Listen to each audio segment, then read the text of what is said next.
السلام عليكم. خبير التهديدات الإسرائيلية لحزب الله والمنطقة حرب نفسية. إن لم تكن مشتركا في القناة فاشترك، وإذا كنت من المشتركين لا تنسى الإعجاب بهذا الفيديو.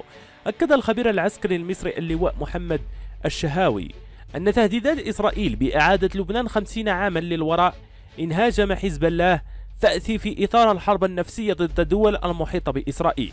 وقال إن تهديد رئيس الأركان الإسرائيلي الأخير، فضلا عن تهديدات تل أبيب الدائمة بتدمير المنشآت النووية الإيرانية أو توجيه ضربة انتقامية لها، هو منذ فترات طويلة جدا ولم يحدث أي شيء، ولكنه يدخل في إطار الحرب النفسية.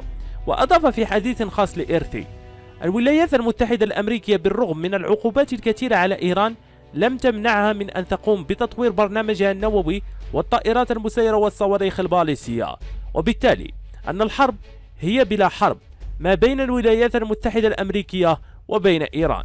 وتابع الشهاوي أنه عندما يتم ذكر أن إسرائيل مستعدة لإعادة لبنان 50 عاما إلى الوراء إذا دخلت في حرب مع حزب الله، هي أيضا حرب نفسية، لأن الحزب أصبح رقم واحد في المعادلة بالنسبة لإسرائيل بما يملك من صواريخ إيرانية وأيضا مسيرات إيرانية والعديد من المعدات العسكرية التي سوف تقلب الموازين في أي حرب مستقبلية بين إسرائيل وحزب الله.